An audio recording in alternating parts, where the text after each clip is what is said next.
Good afternoon. I'm Christine Pay. The Seahawks have scheduled a press conference to introduce new quarterback Sam Darnold. He signs with Seattle for 3 years and $100.5 million with $55 million guaranteed. Darnold has entered the auditorium at Seahawks headquarters. Let's listen in. Good? Great. Awesome.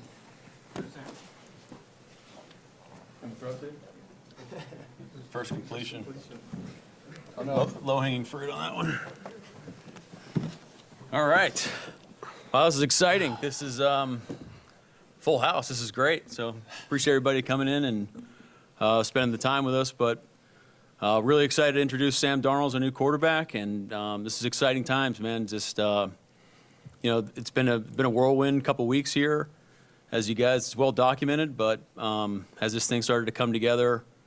It feels similar, like the way I felt, introducing Clint was just, looking into Sam and obviously going against him in my career and here last year at Lumen against the Vikings. You think about first of all, he's just a tremendous human being, great leader. We got a lot of people in our building that have a history with Sam, that have a lot of respect for him as a person, as a leader, as a football player. So I'm really excited to get our relationship started and getting to, introduce himself to the rest of the team and the city and the 12s. I think we're going to be really proud of our quarterback here. And then obviously as a football player and as a quarterback, just a heck of a player, just tough as nails from my opinion. Great arm. I mean, you can go through all the talent and all. We can talk about that till we're blue in the face, but just really excited about what Sam's going to bring to our football team and just an exciting time. So, yeah, without any further ado, let's introduce Sam Darnold as our new quarterback.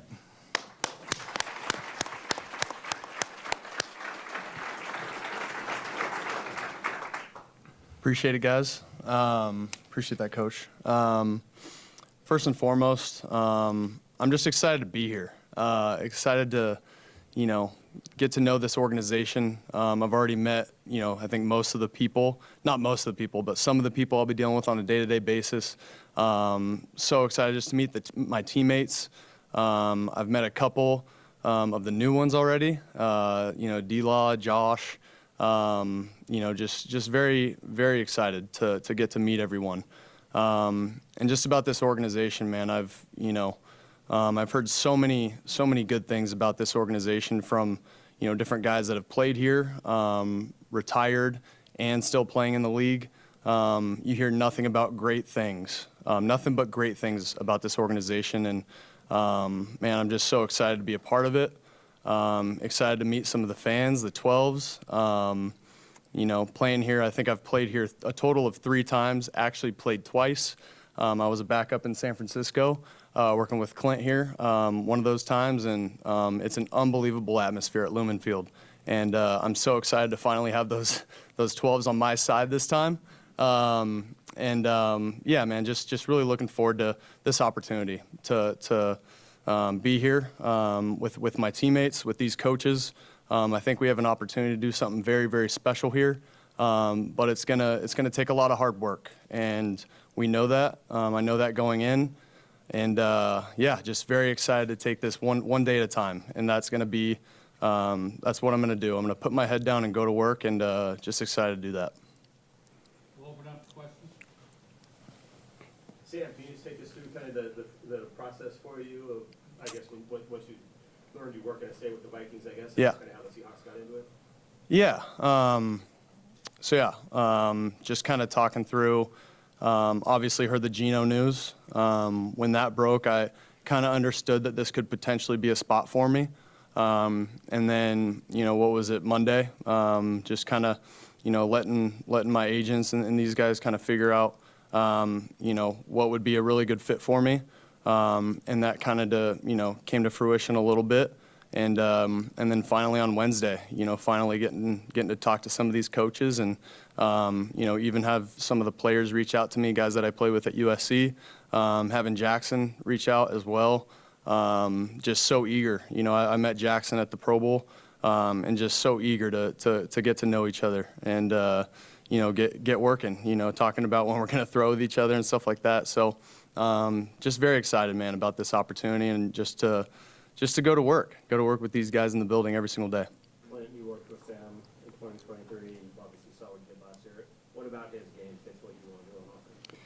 Yeah, Sam is extremely talented, obviously a great thrower of the football. His mobility sticks out, his toughness, his maturity. I think one thing about Sam that really sticks out is just he's an A-plus teammate. You know, elevates those around him, and the guys he plays with respect him, because when your best players are your hardest workers, that's what you really strive for. It's what you want as a coach, and Sam has that in spades. Sam, why is this scheme good for you? Yeah, obviously, working with Clint a little bit in San Francisco, very familiar with the scheme. Ran some very, very similar concepts last year in Minnesota as well. And, yeah, just, even getting to talk to Clint a little bit, on Wednesday, just being very, very excited just about this opportunity and just to be able to collaborate, I think, is the biggest thing. Like, there's variations of the same system that kind of go around the NFL.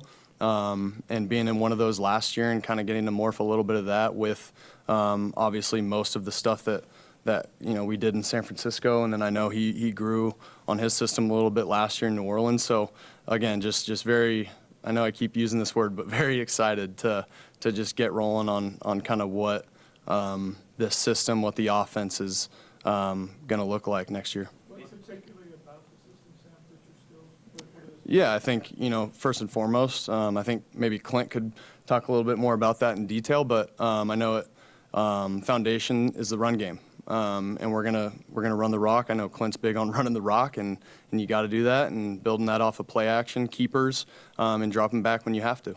How much was the system an attraction signing this year? Yeah, it was definitely one of the things that I factored into signing here, and again, just being able to work with Clint and having talked with Clint a ton in San Francisco about kind of what we like, dislike. We have so much in common when it comes to football, and yeah, just very very pumped to get this thing going. What do you think things clicked for you in Minnesota the way they did last year? Yeah, I think for me it was, I think the biggest thing was just playing consistent football. And then it's a lot easier said than done, but not turning the football over. I think that's the biggest thing, is like kind of understanding when a play's dead, especially on first and second down. And then third down, like you're going to have some plays where, the D-line might get a good rush and they might get in there, and you got to take a sack and keep two hands on the ball and let, what's his, Dixon? Our punter, do his thing back there. Nice. That's one. Yeah, just very, being very smart, situationally aware, I think, is the biggest thing that kind of, turned my game into being kind of, here and there, hit and miss, to playing consistent football. Was, I think, just situational awareness and understanding within the scheme kind of where my outlets were. Sam, you had more explosive passes than any quarterback in the NFL last year. Where are you at? I'm sorry. Oh, right there. Gotcha. What about your game allowed you to excel in those deeper passes? Yeah, it's it doesn't happen by mistake. I work on that a ton. Have worked on that the last few years in the off season. Being able, whether it's mechanics and mentally, just understanding, okay, like leverages of safeties. How are we gonna attack this guy? How are we gonna attack the post safety this week? When they do play split safety, is it cover two quarters? Like there's so many different variations of too high that you can play. So it's just kind of understanding who we're playing, where the weaknesses are in that defense, and how we can take advantage over the top. And then again, like the biggest thing is, if it's not there, understanding where my outlets are. Mike, you game planned it for Sam last year, you coached against him. Now that he's on your side, what excites you about his game? Well, I think Sam's best days are ahead of him, and I think you've seen that through the course of his career. I was able to grow as a player.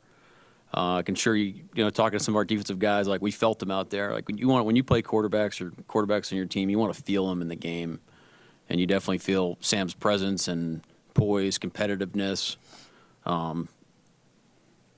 Accuracy, all the downfield threat. That's definitely a part of it. And then being able to run the show too operationally. Sam can do it with the best of them as well.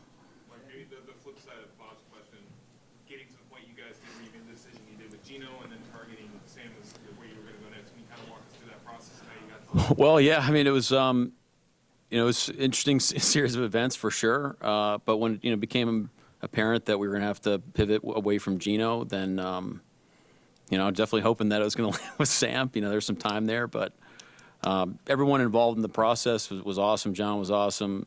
Joey Lane was awesome. All of our pro personnel people were on it. So just really fortunate that it worked out the way it did. And there's great quarterbacks out there that that we looked into, but it really apparent that Sam was our guy. How quick was that pivot, Mike, and what were the dynamics how to make that first? Well, I'd say like once we decided to make the move with Gino, understanding who was out there, definitely Sam became the #1 focus pretty quickly. Sam, you attributed your success in part to being smart, not turning the ball over, but it was more than just that. You threw 35 touchdown passes, 4,300 passing yards. Statistically, just leaps and bounds better than previous years. Do you feel like you found something in your game going for that year, or is it film or coaches that unlock something? Yeah, I think you learn from experience, good or bad. I learned a ton being in New York, learned a ton being in Carolina, learned a ton, going to San Francisco, and Clint was a huge part of that. Just kind of understanding, okay, like, and I really, thank Brock a ton, Brock Purdy, for, just his style of play and how he kind of described his style is like, we got a ton of great playmakers on offense. Like, my job is just to play point guard and get the ball in their hands and let them go do great things with the rock. And when I started to change my thought process as a quarterback to kind of just getting the ball in my guys' hands, then that's kind of where it unlocked for me a little bit. And then obviously the coaching I got in Minnesota, it was an incredible experience. KO, Josh, Wes, Grant, all those guys. I can go on and on. Obviously the players that we had in Minnesota as well. But yeah, it's a credit to everything, man. I can't necessarily point to one thing, but my entire journey has been about growing as a person and as a player, and that's kind of where and I'm just so thankful that it's led me to this point here in Seattle. Where was your head at in terms of possibly returning to Minnesota or testing free agency? Yeah, we were kind of looking at all possibilities, to be honest. I'm just very happy that all roads kind of led to Seattle. Mike, you guys have obviously made some big moves with PK and Tyler since then as well. I know you're not done, I guess, but the offense right now, kind of, what's your vision for that going forward with the changes you made without having PK and Tyler? Well, I think the vision for our offense has stayed the same. Those are big shoes to fill, and you can't do it just by like one person. But I think like the synergy involved that's gonna be needed in order to do it is exciting. As we start to build this, the guys are in the building, the possibilities of people that we can either acquire in the draft or throughout the whole process. So vision maintains the same, and excited just like Sam's talking about, his mentality with of this growth mindset of like trying to build our football team and take it to the next level. That's there, man. Like this is great. I'm happy everybody's here. Can't wait till we actually start doing some real football. Sam, 11 months ago, Sam, when you were in Minnesota and they drafted J.J. McCarthy 10th overall, and if someone had told you you have 3,500 yards or 4,300 yards, 35 touchdowns, and now a contract with Seattle and you get finished it, what would you have said then 11 months ago? It's tough, man. Like, whenever you get into hypotheticals, that's always kind of a world I try to stray away from a little bit, or stay away from. But yeah, I knew the possibilities of going there, and that's one of the reasons I signed there, was the potential to, to have success, and not just have success, but again, like, this whole journey's been about, for me, it's been about learning and growing, and I knew I was going to have a chance to do that there, and was able to just play, like I keep mentioning, I was able to play consistent football on a weekly basis, and just happy to be able to do that here now. Sam, you mentioned learning from experiences. What did you learn from the end of last season? What do you feel like you can grow from, from having that success and then reaching that hurdle and not being able to do over that? Yeah, again, I was waiting for someone to bring that up, by the way. I appreciate that. No, it's fair, man. Like, you get all the way to that point, you have the season that we had offensively as a team, and then, you run into, at the end of the day, like, only one team can win the Super Bowl. And unfortunately, we weren't that team. But I learned a ton from those last two games, especially playing Detroit and playing LA. We're going to see LA twice a year, obviously, playing in this division, and really looking forward to that. But yeah, it's just, continuing to learn things about yourself, what they did schematically. Yeah, that's basically all you can do is just learn from those experiences.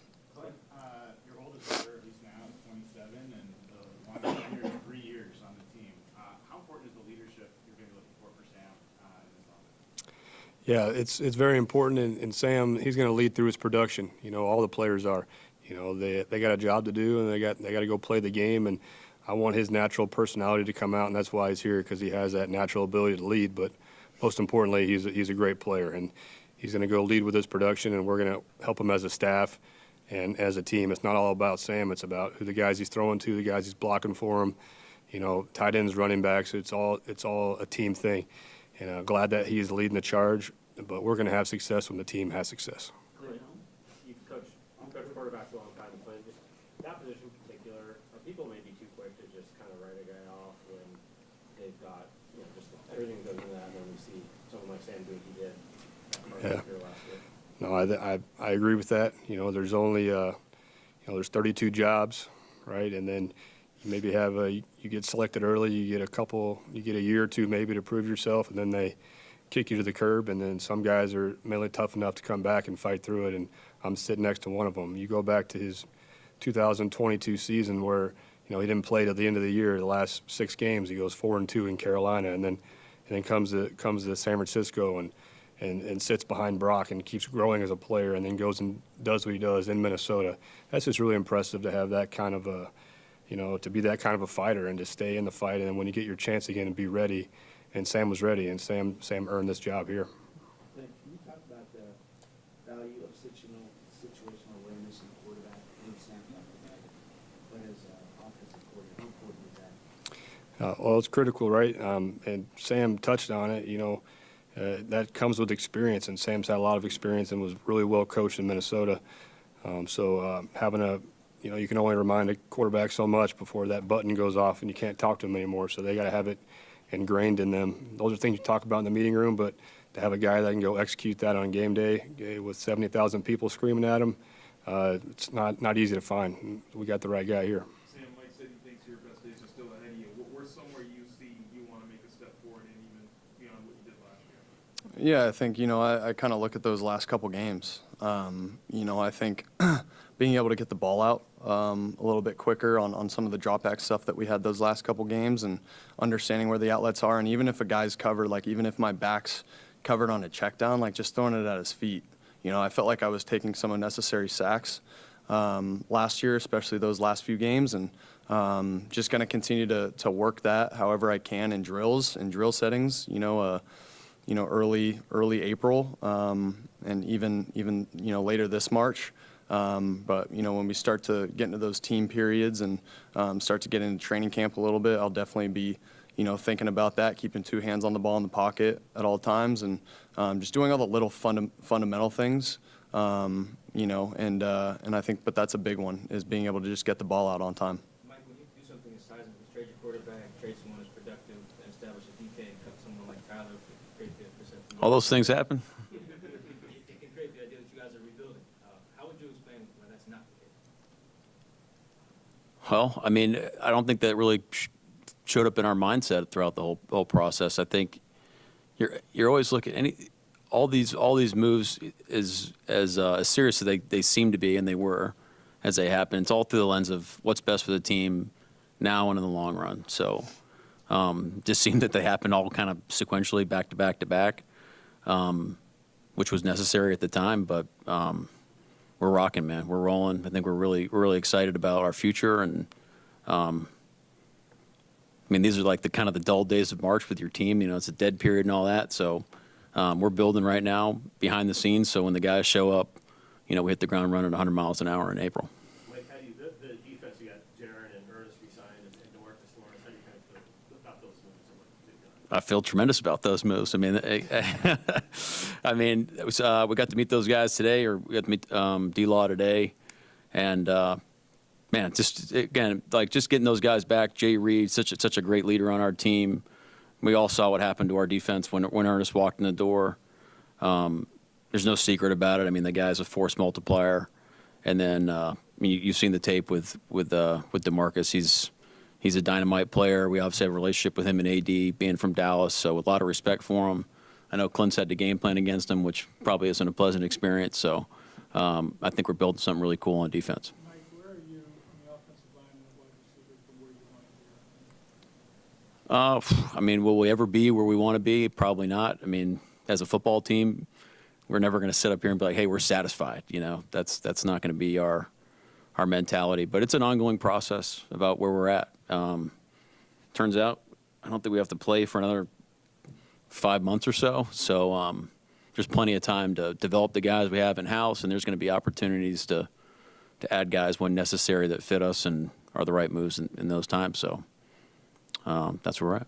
Sam, I know you like to score, but which would you prefer? A 6-minute drive or a quick strike? Say that one more time. In scoring, which is your preference? A 6-minute drive or Oh, a man. quick strike? With the clock being off? Yeah, sure. I mean, I feel like that, I don't know, it's scoring a touchdown is, I mean, you'll take it however it comes, whether it's a long, you know, like you mentioned, like if it's a 6-minute drive, 15, 16 play drive, those are great. I know the big boys up front might not appreciate that answer, but that's always a fun one. Coming off to the sideline, some of those guys getting oxygen, and those are always fun drives for me because, you know, you're handing the ball off, you're just methodically moving the ball down the field, maybe converting a few third downs. But then, you know, you have sometimes the 98-yard touchdowns that happen, and those are always fun too when you get to run down the field with your boys and celebrate as you're running down the field, hearing the echo in your helmet. There's nothing like it, man. There's nothing like scoring a touchdown, whether it's me throwing it or whether it's, you know, whether it's a running back, fullback, whoever running the ball in.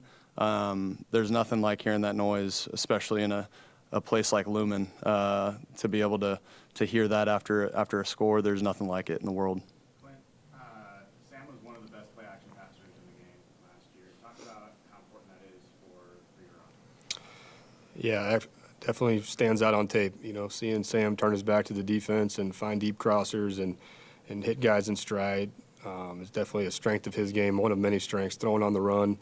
But, you know, to be an elite quarterback, you got to be at your best on third down in the red zone. And I think that's, too, where Sam really makes his strides. So that's the part we're most excited about. Sam, what do you remember specifically about the win in Seattle last December, and how satisfying was it? I appreciate that question. I'm excited to talk about this. How long have we got? We got an hour? No, it's incredible, man. Whenever you can come to an atmosphere like this and you know, everyone kind of goes quiet. You know, hopefully that doesn't happen here anymore.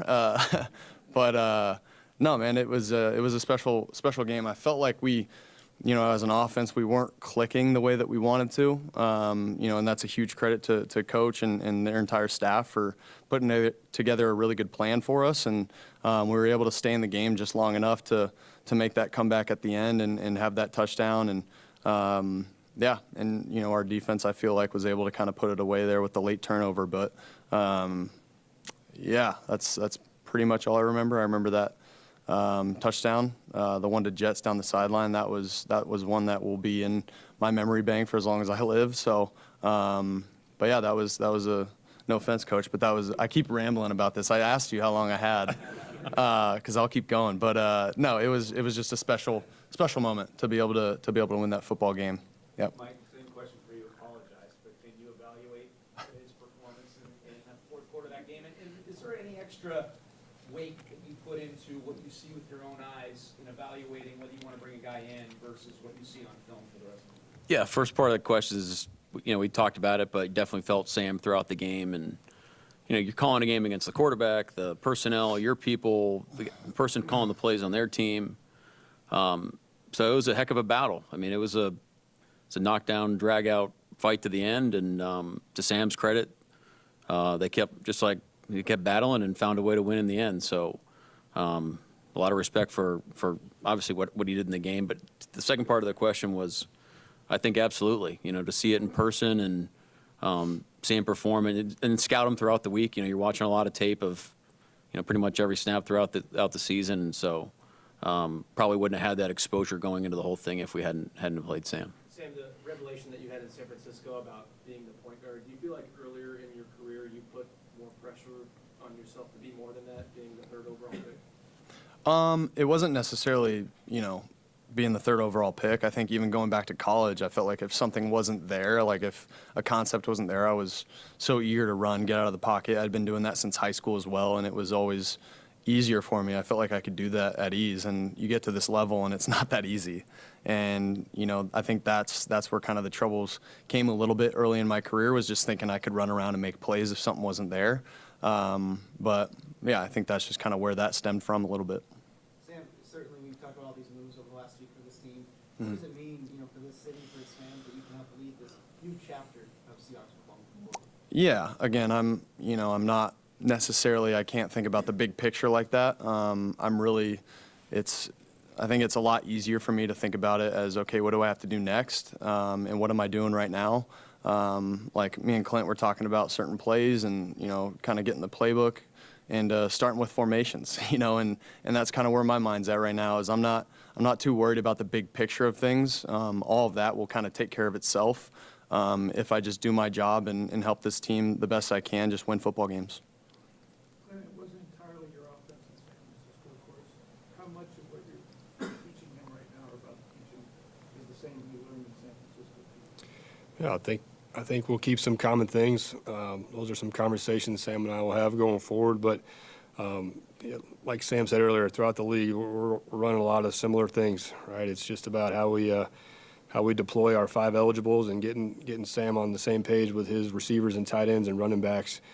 And we're going to do what Sam does best and what his teammates do best, regardless of what may have been done in the past. So it's just important that we have a heck of an off season from middle of April through June and get to know each other really well and get our offense going and be on the same page. Anything else? Thank you. Thanks, guys. Thank you. Good job, Sam. Well, you've been listening to this press conference out of Seahawks headquarters in Renton. Sam Darnold is in, Geno Smith out, as the Seahawks look at a new era. A little more about Darnold. He was drafted by the Jets in 2018. In 7 seasons with the Jets, Panthers, 49ers, and Vikings, he has thrown for 98 touchdowns, 35 of them last year, and leading Minnesota to the playoffs. Coming up on King 5 News at 5 o'clock, Paul Sylvia will sit down one-on-one with Sam Darnold. Thanks for joining us here on King 5 and King 5 Plus. We'll see you until next time.